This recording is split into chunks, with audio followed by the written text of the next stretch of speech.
Pero tú ves a Lionel Messi, te parece igual que yo. Cuando él pretendió ser futbolista no tenía las condiciones físicas para hacerlo y aún así desafió la naturaleza, como pasó con José Altuve, que lo vieron muchos scouts, dijeron no, él no tiene el tamaño para entrar al béisbol de las grandes ligas, y ahí lo vemos, es referencia para los Astros de Houston. En Estados Unidos la afición aquí es muy distinta a la de México. Entonces eso te da a saber que no es el producto, es el acceso al producto que hace mucha diferencia en ese mercado. Porque yo creo que el pirateo es la parte más compleja, como mencionas, que nuestros socios nos llaman a muchas veces, hey, este highlight salió en YouTube. Sí. Tú dices, bueno, ¿por qué te molesta que el highlight salga en YouTube? Porque el que tú le vendiste los derechos comercializa los highlights. Antes Netflix decía que no compraba derechos de deporte, pero ahora compró el Mundial de Mujeres.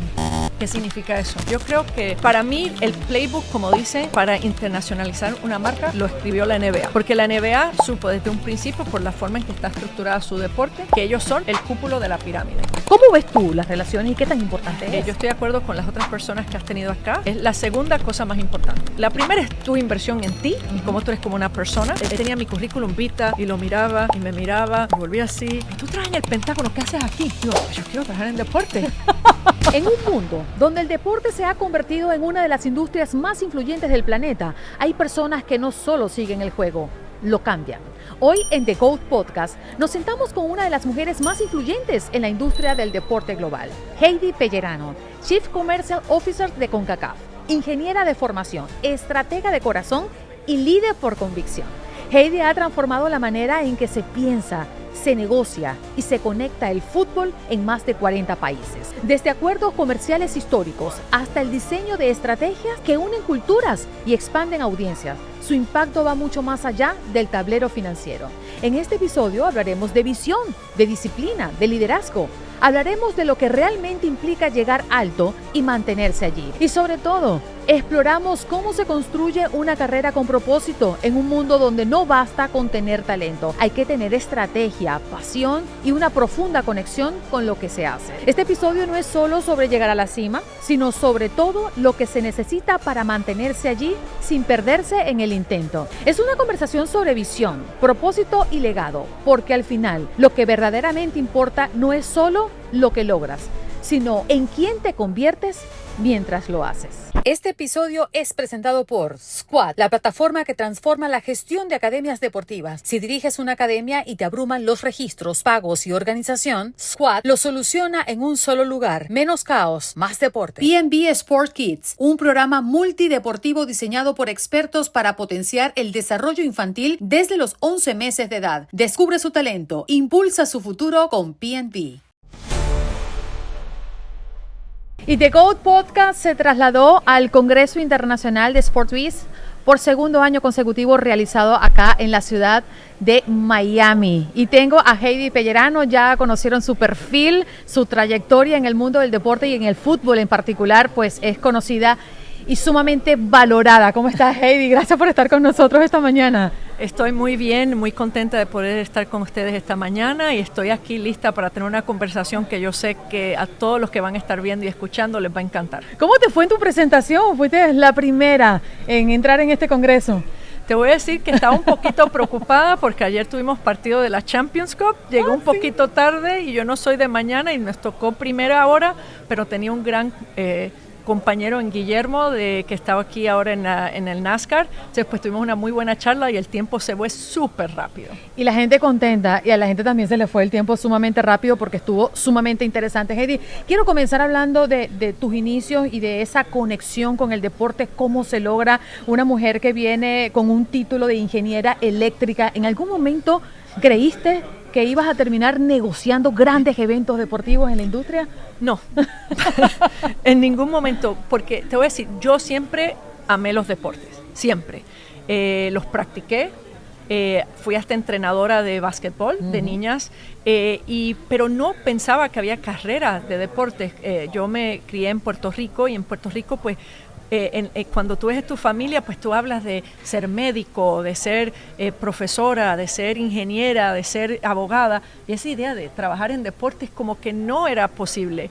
Y pues todo el mundo, yo era muy buena en las ciencias, las matemáticas, vengo de una familia con muchos ingenieros, entonces era como una carrera natural para yo seguir.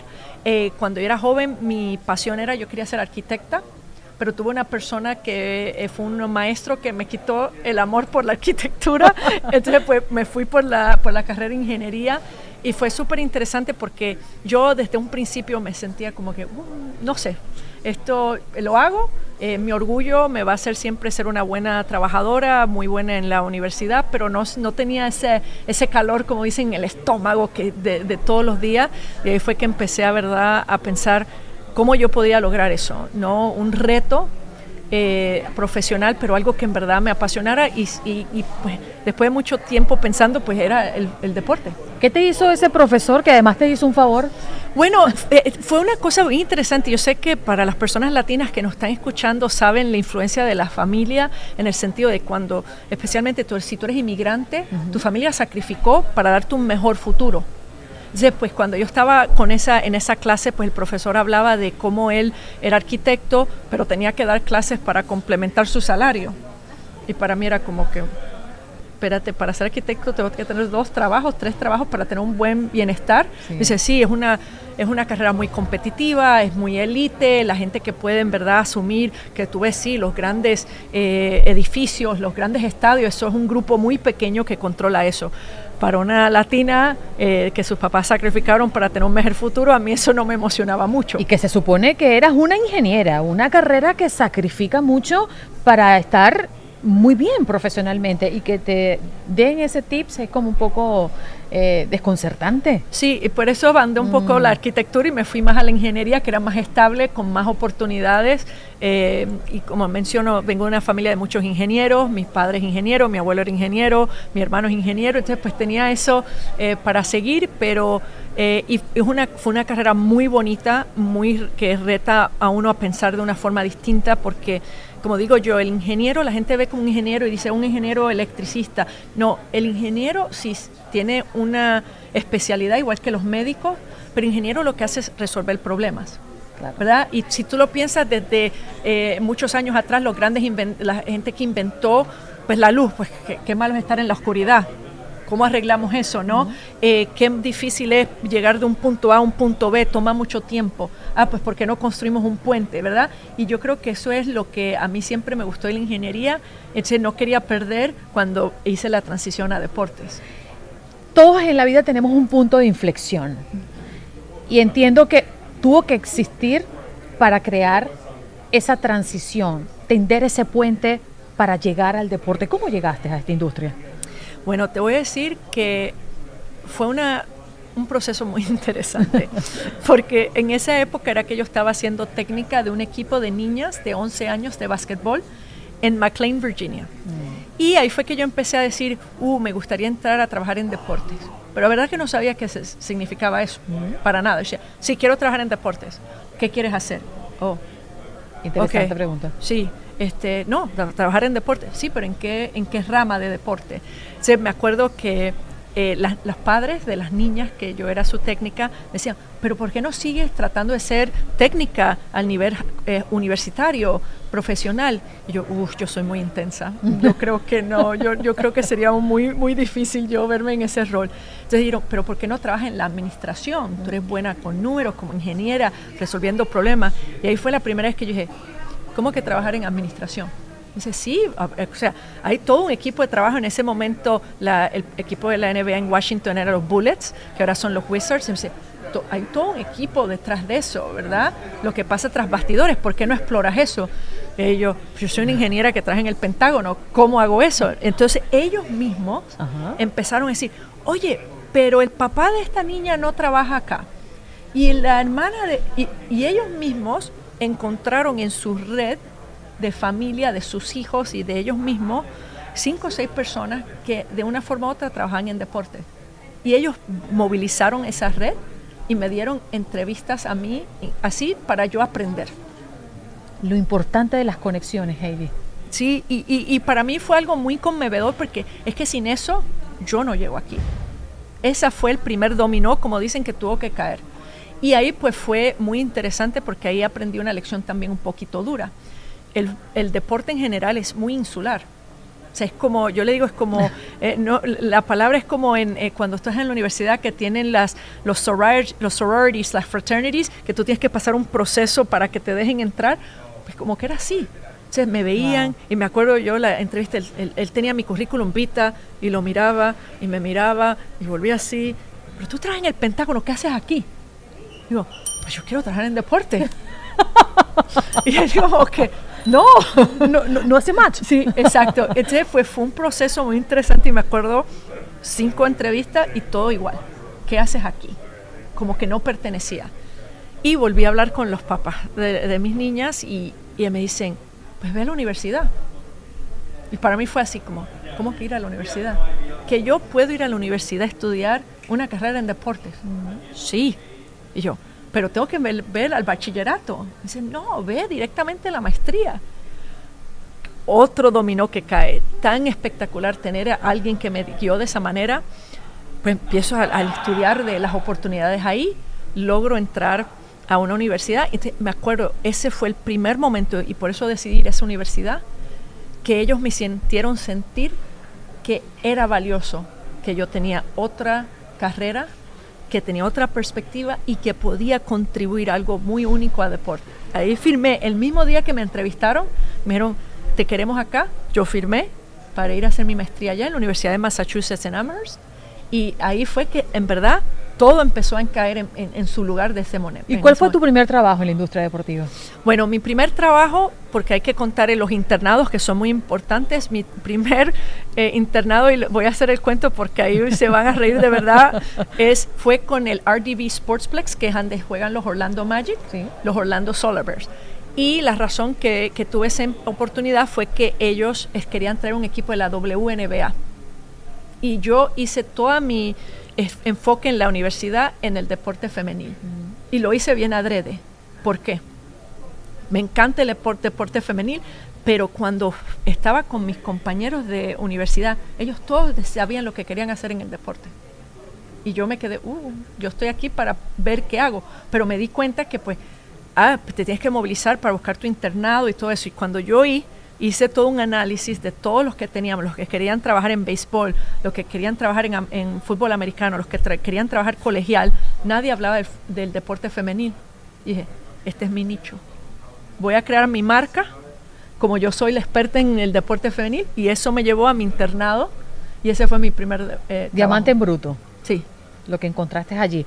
Si alguna vez un episodio te deja una idea, una estrategia o simplemente una chispa de motivación, entonces este espacio ha cumplido su misión.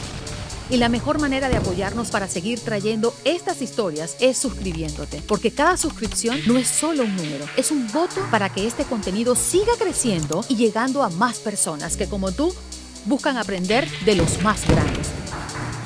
Así que, si aún no lo has hecho, suscríbete ahora y acompáñanos en este viaje de mentalidad, estrategia y grandeza.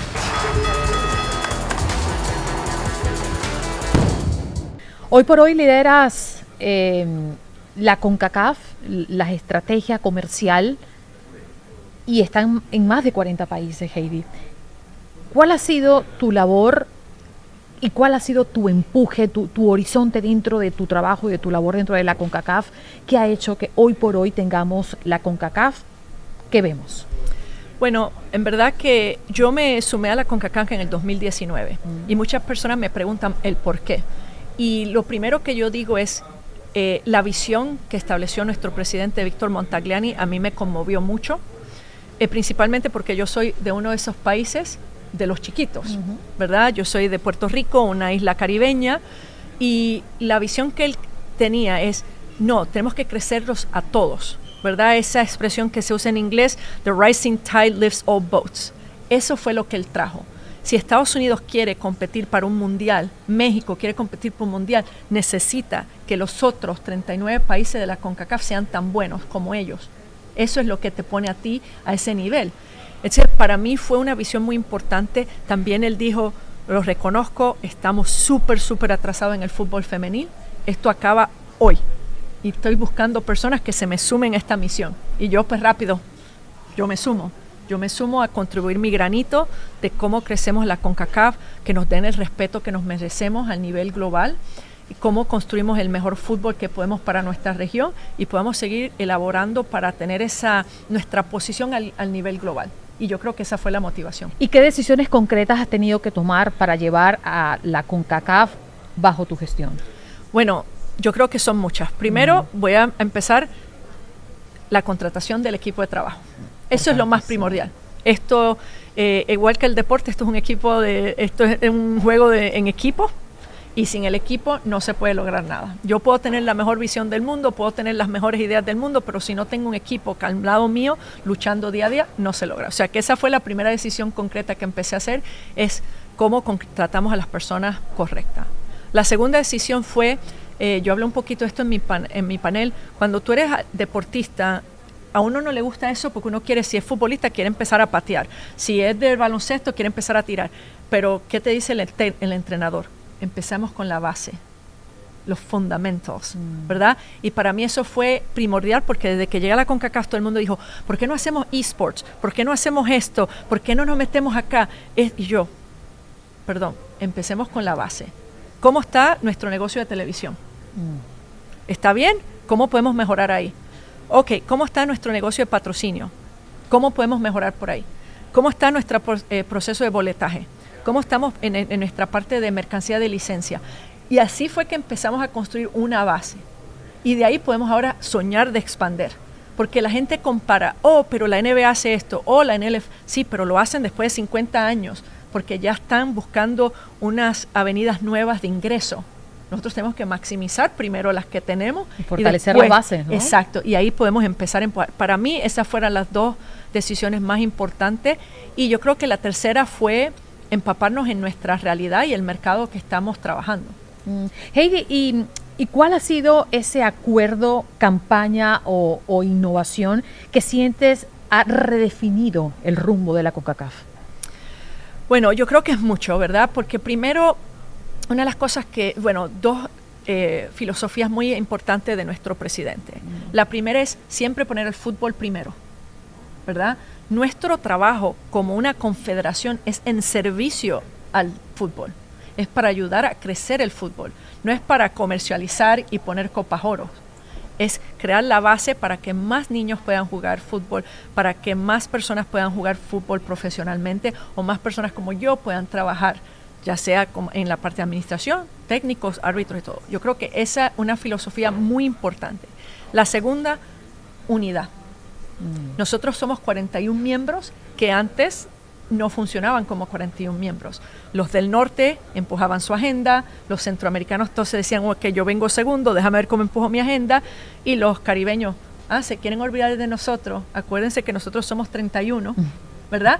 Entonces, eso era pues todo el mundo tirando para su lado. Y yo creo que nuestro presidente logró ese compromiso con nuestra misión de desarrollar el fútbol y hacerlos juntos. Entonces nosotros trasladamos eso a todo lo que hacemos como cada equipo. O sea, el equipo de competiciones vive eso.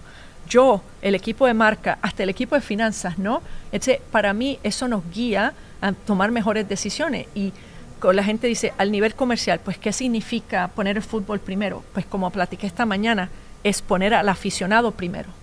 Cuando nosotros vamos a tomar una decisión, sí, nos da más plata, pero para el aficionado, ¿eso es mejor?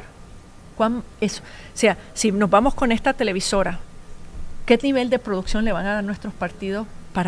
¿Qué tipo de programación van a hacer alrededor para que les hagan algo como un servicio a nuestra afición? Si no, pues dijimos, no, preferimos aceptar menos plata. O sea, eso es determinante en una negociación. Absolutamente. Uno está creciendo.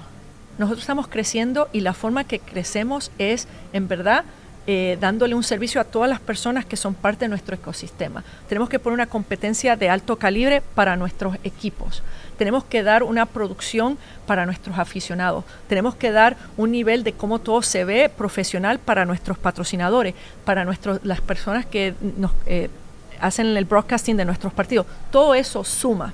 Entonces, pues sí, para nosotros, y tengo la prueba que si alguien me quiere decir, a lo mejor quito la parte confidencial, pero yo puedo compartir con mucha confianza que nosotros hemos muchas ocasiones tomado decisiones por el beneficio del fútbol y de la afición que por el dinero que nos ofrecen. ¿Y cómo se construye un modelo comercial sostenible en una región tan diversa, Heidi?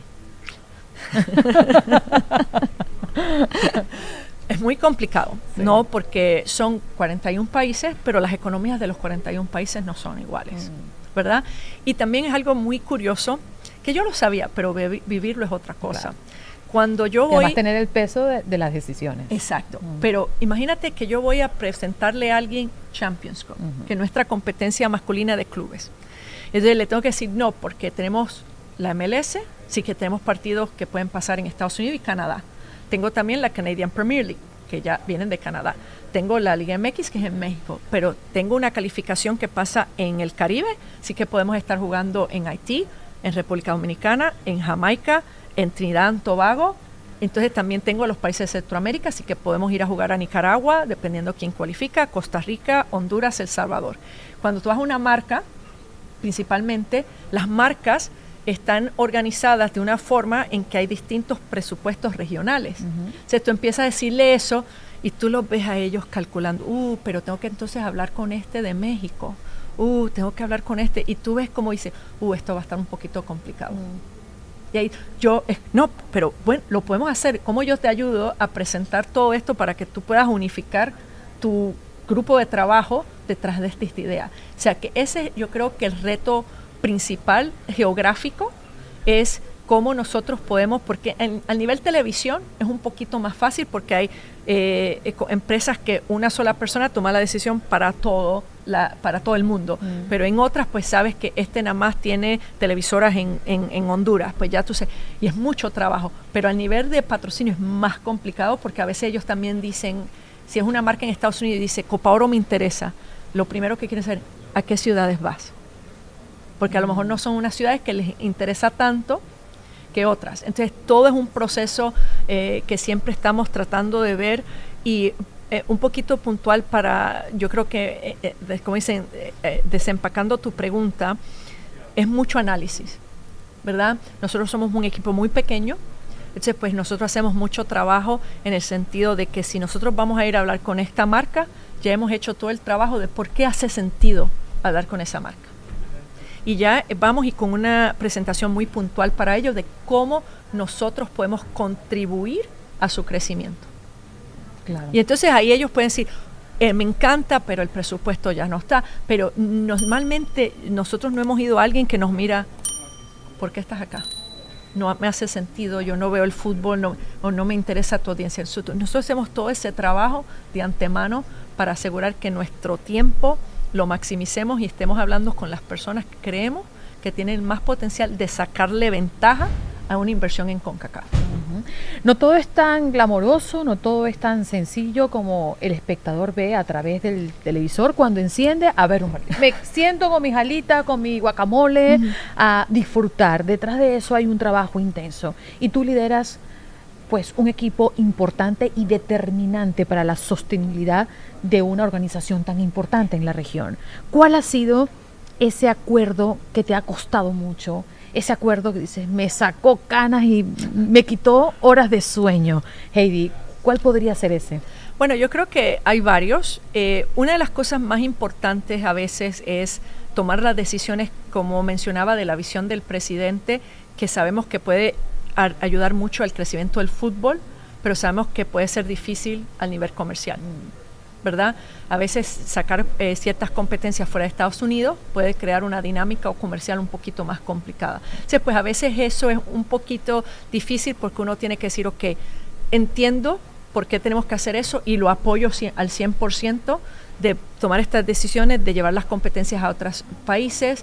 Sabemos que vamos a tener un impacto comercial, pero entonces, ¿cómo yo puedo buscar otras alternativas? Porque al mismo tiempo tenemos un presupuesto y un compromiso para seguir creciendo los ingresos de la Confederación.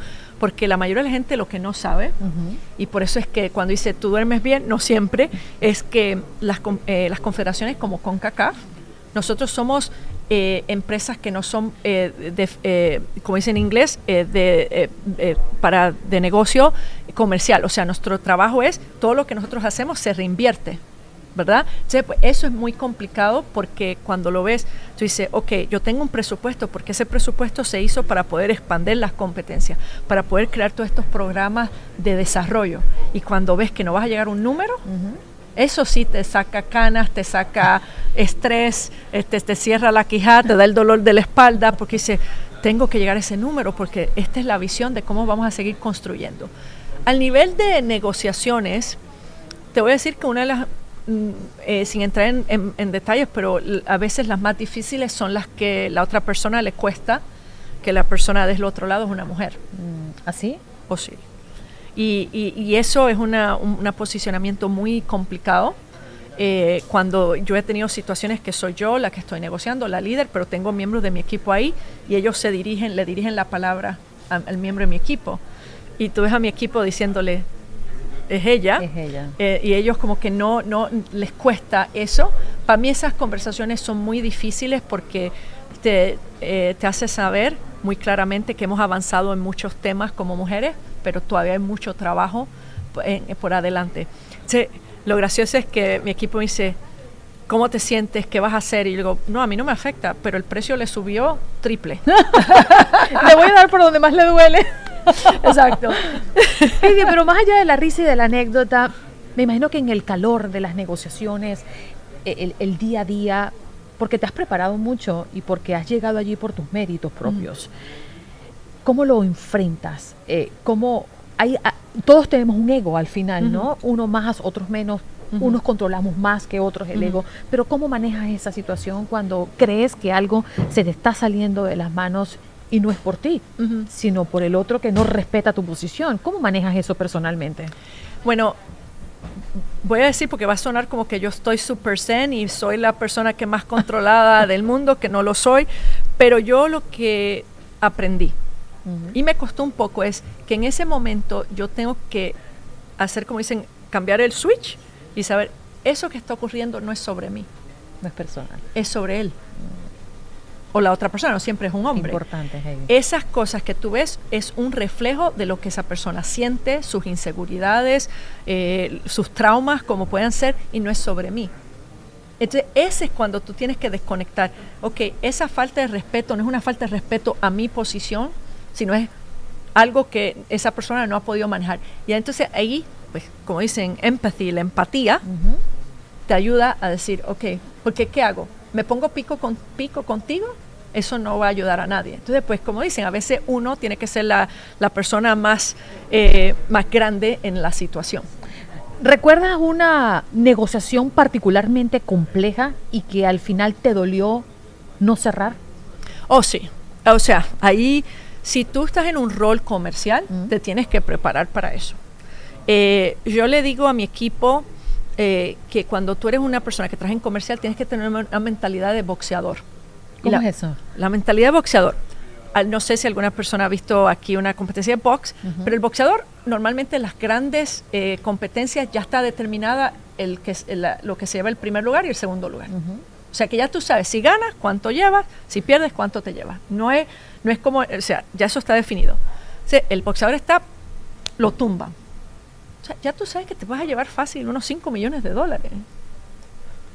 sea, quédate ya en la lona.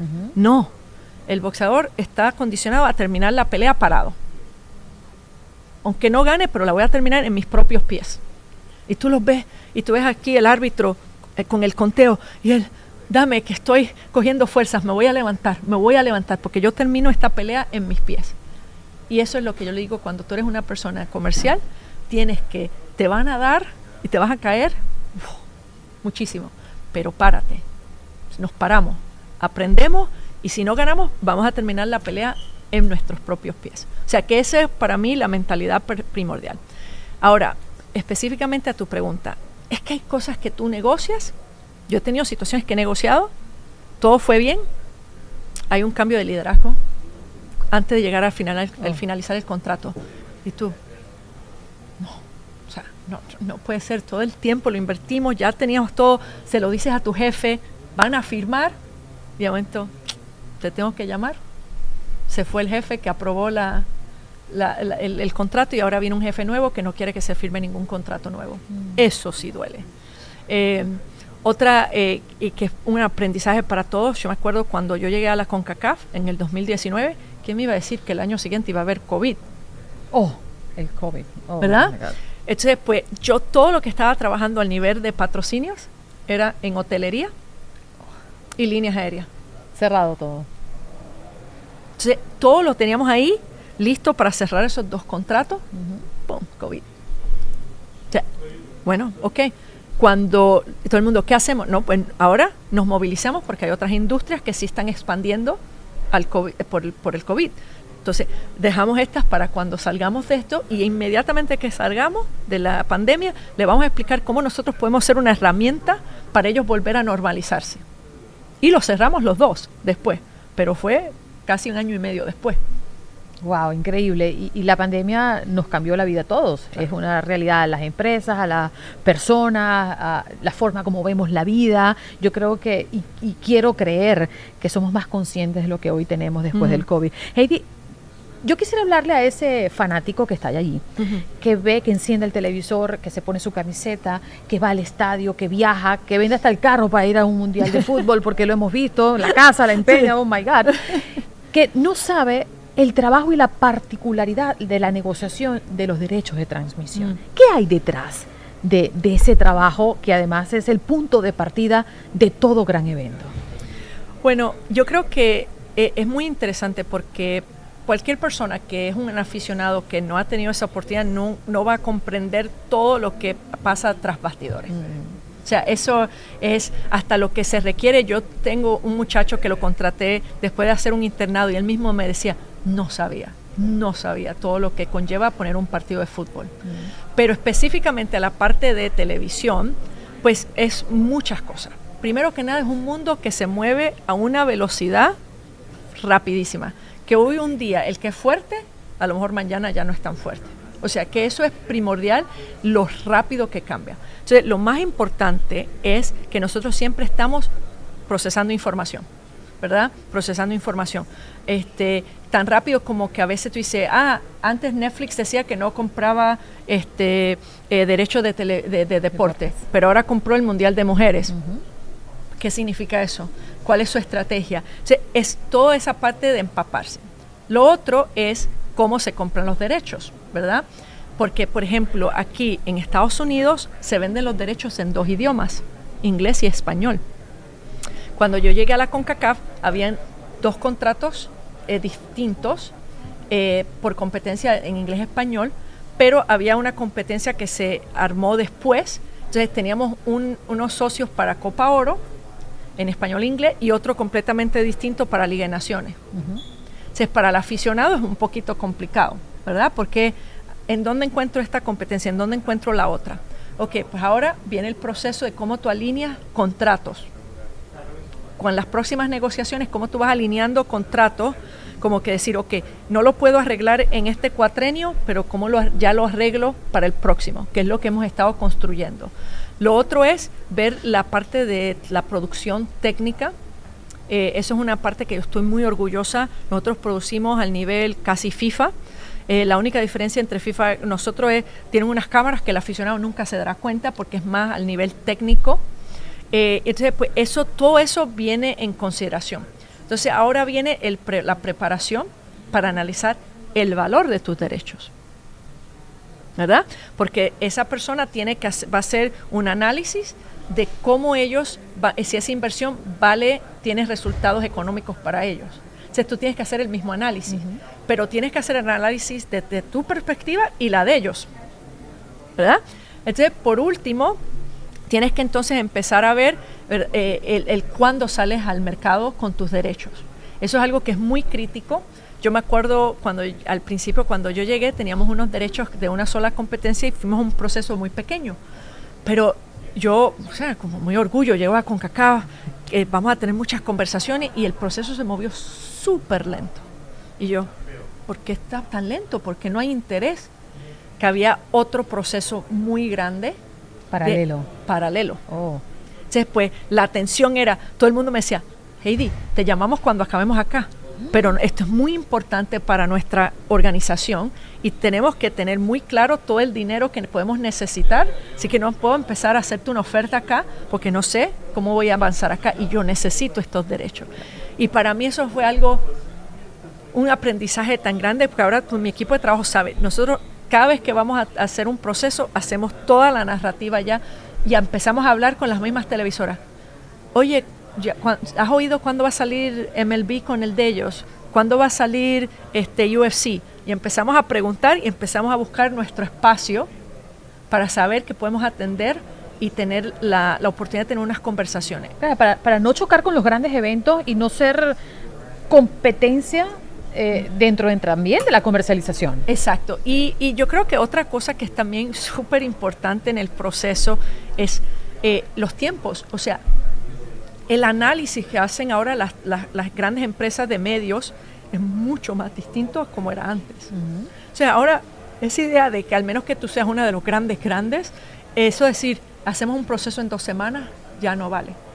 Son procesos que tú tienes que decir 6, 8 semanas, porque muchas de estas empresas ahora tienen departamentos de estrategias y medios. Uh-huh. Entonces ellos son los que hacen todos los cálculos, se sientan con los de ventas, los ventas dicen esto es lo que yo puedo, eso es otro aprendizaje que nosotros nos enfocamos mucho en entender cómo es para ellos, para nosotros poder hacérselo lo más fácil posible, para que sea algo que ellos quieran estar en nuestro proceso también. Heidi, y también hoy por hoy tenemos un reto cada vez mayor y es el streaming. Son las redes sociales, los derechos de todas esas imágenes que se generan en el campo. ¿Cómo lo controlan? Porque bien, está la inteligencia artificial a la orden del día, pero también están compitiendo contra un monstruo que a veces siento que es indetenible, ¿no? Uh-huh. Bueno, yo creo que es parte de lo que hablábamos de todo el análisis que uno tiene que hacer del mercado, y también tiene que entender que no todos los mercados son iguales, ¿verdad? Yo creo que mucha gente habla de streaming, pero streaming en un México es distinto a un Panamá, que es a una República Dominicana, que es una Martinica, que es aquí en Estados Unidos y en Canadá, y eso es algo que es un aprendizaje muy importante, porque es muy fácil decir, los streamers tienen unos presupuestos enormes, qué rico irnos por ahí y tener ese presupuesto, pero tú pones un producto en un streamer como en Martinica, uh-huh. ¿Cómo construyes? ¿Cómo creces esa afición? ¿Cómo se crece ese amor por el fútbol si no tienen acceso a él? Entonces, pues mucho de nuestro trabajo es ver cómo construimos nosotros mismos como este rompecabezas de decir en dónde podemos maximizar la parte económica, en dónde podemos, ¿verdad? Es como una pirámide. En este país tenemos que maximizar la oportunidad económica. En este país tenemos que darle acceso para que tengan la oportunidad de poder ver. A lo mejor en este país es un híbrido que podemos hacer en unas competencias más comerciales, en otras más de desarrollo. O sea, todo eso se considera para poder, ¿verdad? Porque a la afición hay que darle el producto como se le hace más fácil a ellos. Claro. Pero vuelvo, en Estados Unidos la afición aquí es muy distinta a la de México. Y nosotros estamos viendo eso ahora. Nosotros tenemos una asociación en México con Tubi, y ellos han puesto mucho los partidos en televisión abierta para la Champions Cup, y los números han ido creciendo. Entonces eso te da a saber que no es el producto, es el acceso al producto que hace mucha diferencia en ese mercado. Si vemos un gran mapa de los grandes eventos deportivos a todo nivel, uh-huh. ¿Cuál crees tú que las negociaciones en cuanto a derecho, derecho en general, transmisión y derecho en su totalidad, es el más complejo? Yo desde el punto de vista como periodista siempre me ha parecido que el más complejo de todos son los Juegos Olímpicos. Son súper complejos, súper cerrados, tienen un control increíble a nivel digital. Sales con una credencial en la foto, inmediatamente las redes sociales te tumban la foto. Una cosa impresionante. Sí. ¿Cuál consideras que tú estás metida en ese negocio que es el más complejo? Bueno, yo creo que todo el mundo a lo mejor va a decir que tiene su propia complejidad, ¿no? Pero sí, yo creo que la complejidad que tiene un Juego Olímpico y el Mundial de FIFA es porque son eventos verdaderamente globales, ¿verdad? Cuando ellos presentan sus audiencias, son audiencias de billones de personas, que te dicen, la mitad del mundo vio nuestros eventos. Eso hace mucha diferencia, entonces pues eso hace más la complejidad de la venta de derechos, pero también de poder, la parte esa de pirateo, uh-huh. Y monitorear todo eso. O sea, eso es muy, muy complejo, porque, bueno, la gente es muy ingenua y busca una forma de saber lo importante que son esos partidos. Claro. Y yo creo que eso es una complejidad muy, muy importante, donde nosotros podemos aprender y entonces adaptar, porque yo creo que el pirateo es la parte más compleja, como mencionas, que a nosotros, nuestros socios nos llaman muchas veces, hey, este highlight salió en YouTube. Sí, tú dices, bueno, ¿por qué te molesta que el highlight salga en YouTube? Porque el que tú le vendiste los derechos, comercializa los highlights. Entonces, pues, el que se enoja es el que le invirtió su dinero para poner su marca en ese highlight. Entonces, cuando empieza a salir por YouTube pirateado, les devalora. Claro. Entonces, pues eso, yo creo que toda esa parte de televisión es lo más complejo, y también lo de licencia. Aquí la gente es muy entrepreneur, como dicen, y tú vas a un partido y tú ves las camisetas. Aquí en Miami, yo a veces voy manejando y veo todos estos pop-ups con camiseta de Messi, y yo me quedo como que, ¿de dónde habrá? No me parece que son las de Adidas, ¿no? O sea que todo este mundo tiene muchas complejidades. Tenemos a la vuelta de la esquina el Mundial 2026. ¿Cómo la CONCACAF se apalanca con su estrategia comercial para servirse en un momento donde justamente el mundo está mirando este torneo? Bueno, yo creo que tuvo varias fases, ¿no? Hicimos varias cosas en conjunto con FIFA, porque nosotros vimos una narrativa en conjunto que puede decir, para todos ustedes que si tienen el presupuesto pueden invertir en la CONCACAF y en FIFA y tener 2 años, ¿verdad? Porque el Mundial es muy grande, un evento muy espectacular en cuanto a audiencias, el potencial comercial, pero son un mes, ¿verdad? Mientras que nosotros, pues las otras competencias, si tú eres una marca, tú no vendes productos solo un mes, ¿verdad? O sea, pues nosotros queríamos usar mucho esa narrativa de que hay una oportunidad de construir entre la CONCACAF y la FIFA, ¿verdad? Y entonces no todos lo vieron así. Hubieron otros que dijeron, no, el presupuesto, necesito todo el presupuesto para FIFA y para activar FIFA. Otros nos llamaron a nosotros, no tengo los presupuestos de FIFA, a lo mejor entre CONCACAF y las federaciones, y volvemos. La inversión dentro del fútbol, todos crecemos. Claro. Todos crecemos. Y una de las cosas que pues vemos mucho ahora rumbo al Mundial es que vemos una oportunidad de más personas enamorarse del fútbol. Hay muchas personas ya enamoradas del fútbol, pero creemos que hay mucha más oportunidad para más personas enamorarse del fútbol, como estamos viendo nosotros hoy día con la Champions Cup y lo que ha creado Lionel Messi. O sea, su llegada aquí a la MLS y a Inter Miami también ha sido un momento determinante para nosotros en la CONCACAF con nuestra competencia de clubes. ¿Y ha sido rentable para ustedes? Sí, estaba hablando hoy, esta mañana, con alguien de Argentina y me dice, ahora la Argentina está súper comprometida con la Champions Cup. Y lo pienso y dice, no es nuestra competencia, la nuestra es la de Libertadores, pero esta persona es nuestro amor y nosotros lo seguimos a él, o sea que ahora nuestro equipo en Argentina es Inter Miami. Sí. Y yo creo que eso ayuda porque ¿qué pasa? Ok, sí, Lionel Messi se va, pero si la gente entra y lo empieza a ver por Lionel Messi y dice, pero el fútbol aquí es muy bueno, hay muchos jugadores jóvenes, emocionantes, ya entonces se quedan. A veces uno necesita a alguien que los traiga y ahora es nuestro trabajo asegurarlos que se queden. Sí, y justamente yo sostenía una conversación con Leandro Peterson justamente de la AFA y hablábamos de la marca global, de cómo se construye tantos países como por ejemplo India, China, que comercializan la marca de la AFA y tú dices, pero AFA es Argentina, es una región tan distante a este mercado, pero aún así hay un trabajo detrás, pero hay una figura, hay un personaje que te mueve y mueve a nivel global. Qué interesante es la comercialización y qué interesante es entender las culturas para poder conectar una marca global, que al final es lo que hace la CONCACAF, que es lo que pretende hacer pues la CONMEBOL en sus distancias, la AFA, que hoy por hoy entiendo que es una marca líder, ¿no? Marca global líder dentro del rubro. ¿Así lo ves tú también? Sí, definitivamente. Yo creo que para mí el playbook, como dice, para internacionalizar una marca, lo escribió la NBA. Porque la NBA supo desde un principio, por la forma en que está estructurada su deporte, que ellos son el cúpulo de la pirámide. Los mejores jugadores de básquet al nivel del mundo juegan en la NBA. Hay otros muy buenos jugadores, pero todos aspiran a venir a la NBA.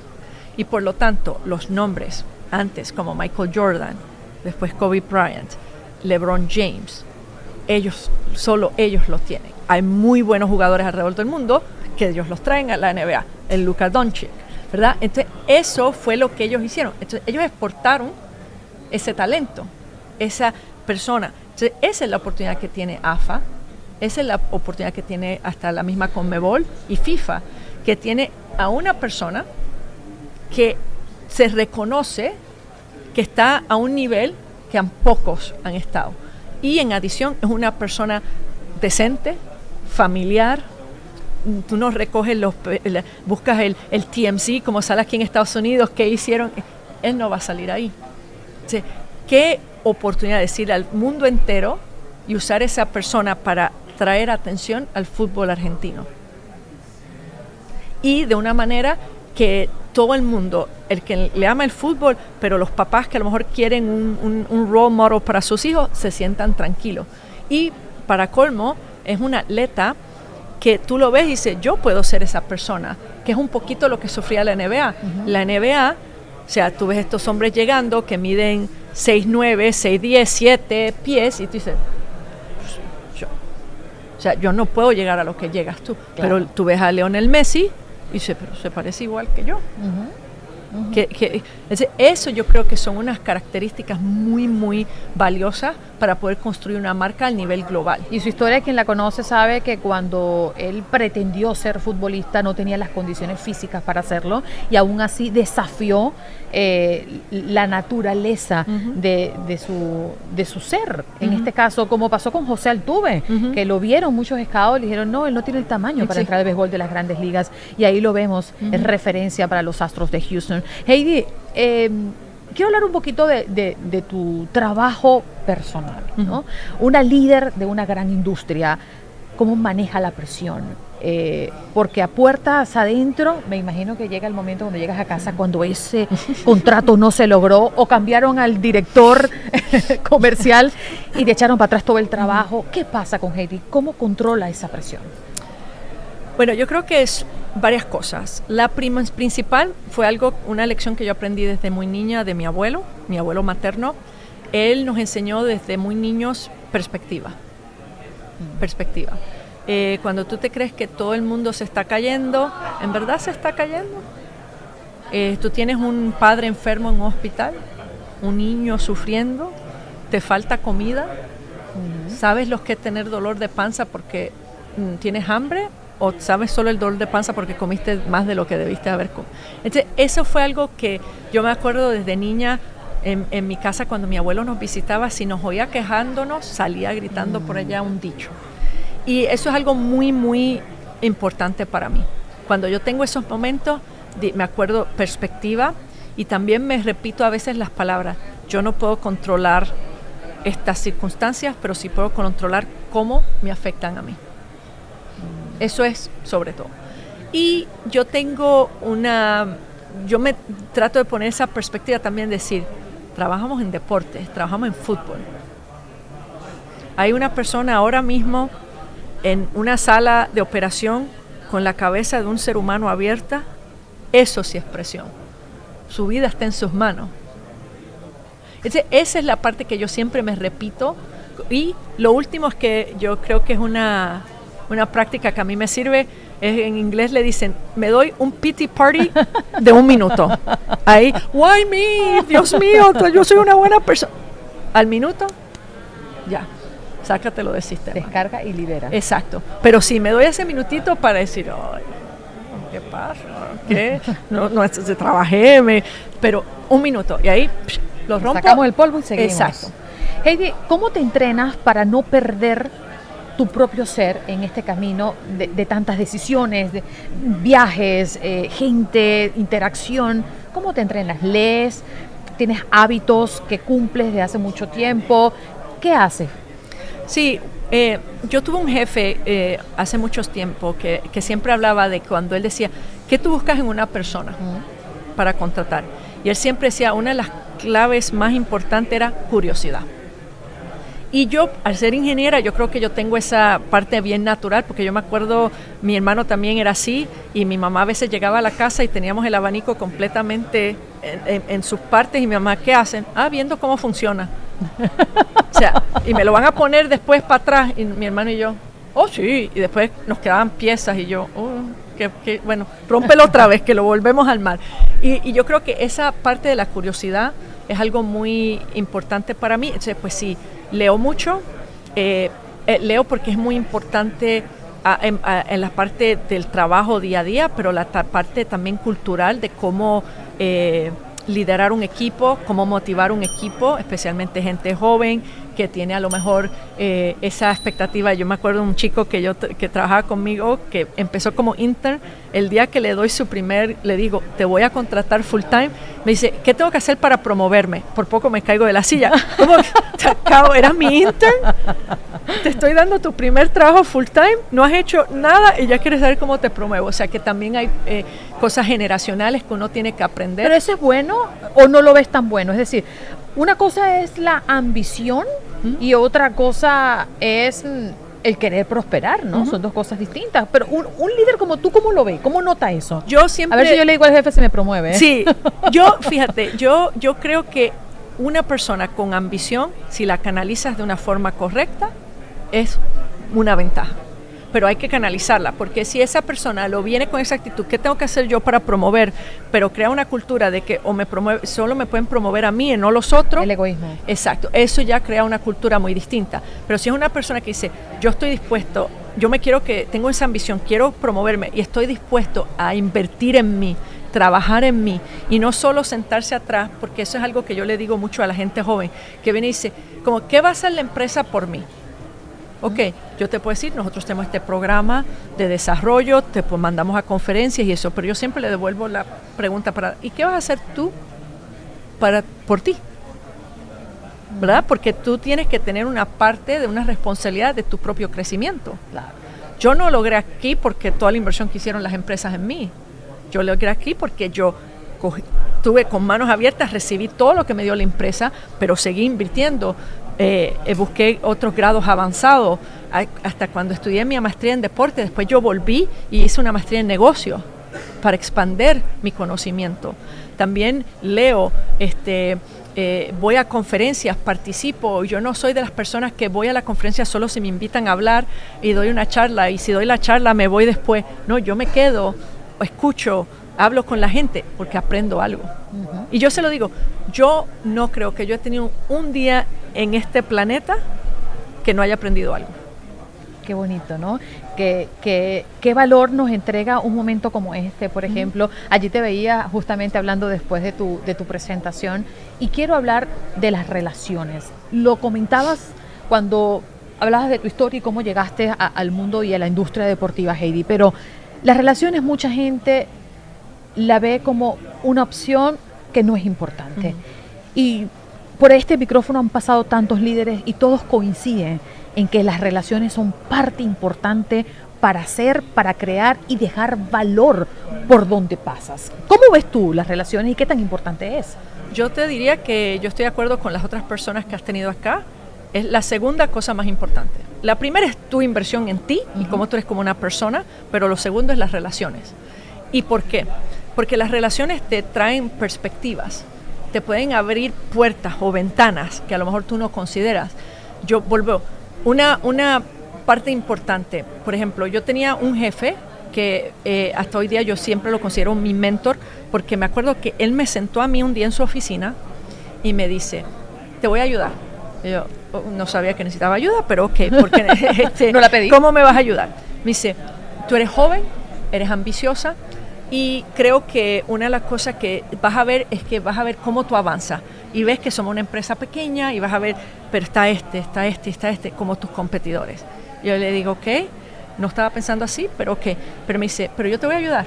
Y yo, ok, ¿cómo?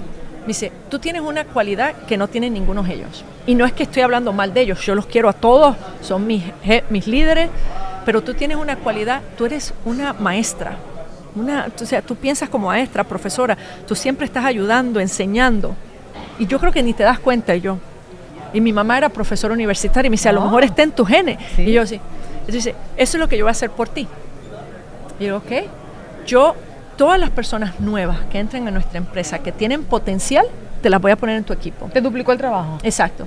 Pero eso es, exacto. Me dice, y lo que no te va a gustar es que después que los entrenes te los quito. Oh. Y lo pongo en otra parte en otro equipo. Porque esa enseñanza que tú le estás impartiendo, a mí me beneficia seguirla penetrando en todas las partes de la empresa. Y yo como que le dije, bueno, pero si usted me acaba de decir que yo estoy enseñando naturalmente, pues me está diciendo que no cambie nada. Me dice, no, lo que te estoy preparando es que vas a ver mucho cambio en tu equipo. Ok, y la verdad que, porque eso es importante, fue una relación que se enriqueció en ese momento porque yo lo escuché, él me escuchó, y es una persona que fue fundamental en yo llegar a la CONCACAF, es una persona con quien yo todavía sigo hablando, que cuando tengo una decisión difícil me ayuda. Lo mismo, otro ejemplo, las mujeres. No tenemos a veces muchos en nuestro círculo. Entonces, por ejemplo, yo fui a México y me senté con una persona y me dice, es que yo no tengo con quién rebotar ideas si voy a mi jefe y le presento una idea y me la niega. Pero yo creo en la idea. ¿Cómo lucho para que entonces no salga yo como la mujer combativa? Se puede decir, ok, pues déjame compartirte mi experiencia. Yo tuve una situación así, mira cómo la manejé, cómo aprende. Entonces, entonces, tú tienes ese enriquecimiento porque tú vas a tener experiencias que yo no he tenido. Y viceversa. Y me pasa mucho que pienso como en grande y resulta que los que toman decisiones por mí, porque estoy en un equipo y yo no soy la jefa, no están en misma sintonía y llega la frustración. Quiero hacer cosas grandes y pero yo lo veo extraordinario, creo que podemos llegar allí. No, ahí es donde vamos a llegar. Y uno ¿cómo uno lucha con eso? ¿Es el lugar correcto para mí en este caso? Ahora me estás haciendo coaching. o es que tengo que seguir luchando por eso que yo quiero en el mismo lugar. Yo creo que yo estoy construida para luchar. Volvemos a esa mentalidad de boxeo. Yo voy a terminar la pelea para. Así que ahí yo te diría que a lo mejor lo que tienes que ver es por qué nada más quieren llegar aquí. A lo mejor es un temor. No todo el mundo le encanta el riesgo, ¿verdad? No todo el mundo nació para ser entrepreneur, ¿verdad? O sea, hay que desconstruir por qué no se puede, por qué está la línea acá, qué es lo que falta. Y entonces ver, ok, bueno, pues a lo mejor puedo construir poco a poco. En vez de llegar y impulsar, pues vamos de aquí a la luna, pues ¿por qué no empezamos, por qué no vamos de aquí a la estratosfera? ¿Verdad? Y entonces bajarle un poco y entonces llegarlos ahí, que estén tranquilos y decir, oye, esto no es tan malo acá, como que, entonces ahí les sigues impulsando. Yo creo que mucho es eso. Paso a paso y constancia. Es paso a paso. Y lo que yo te diría es, si tú intentas y ves que no importa lo que se intente, entonces pues ahí tú dices, pues esto puede ser algo cultural y no hay nada que yo pueda hacer para cambiarlo. Claro. Entonces ahí tú dices, pues sí, pues yo me tengo que llevar mis talentos, como dice LeBron James, a otra ciudad. Ya prácticamente terminando, Heidi, nosotros tenemos una pregunta de cierre en este programa que se la hacemos a todos nuestros invitados. Si este fuese el último micrófono que tienes frente a ti y tuvieras que decirle al mundo lo que verdaderamente importa, ¿qué le dirías? Yo creo que para mí es cómo tú fuiste con las personas. Ese es el momento que yo me llevo hasta hoy día con muchas personas que han trabajado para mí. O sea, yo trato de no conmoverme, pero cuando a mí me presentan gente que trabajó para mí y me dicen, hey, este es Heidi, the best boss I've ever had. O sea, yo me quedo y te digo, gente... Hice el trabajo. Exacto. O sea, 10 años han pasado y te siguen con esa lealtad, the best boss I ever had. Y entonces no solo dicen eso, pero dicen, lo estoy diciendo para... Entonces empiezan a enumerar todas las cosas que tú hiciste por ellos, que por eso es que se sienten que tú eres la mejor jefa que tuvo. O sea, eso es conmovedor. Y tú lo sientes porque te ven y ese abrazo que te dan, tú dices, ahí es que yo digo, algo hice bien. En verdad, yo me siento como que algo hice bien. Y tú ver ese crecimiento. Yo estuve en un evento en Nashville hace poco y vi muchas personas que trabajan conmigo y me sentí como que mis niños crecieron.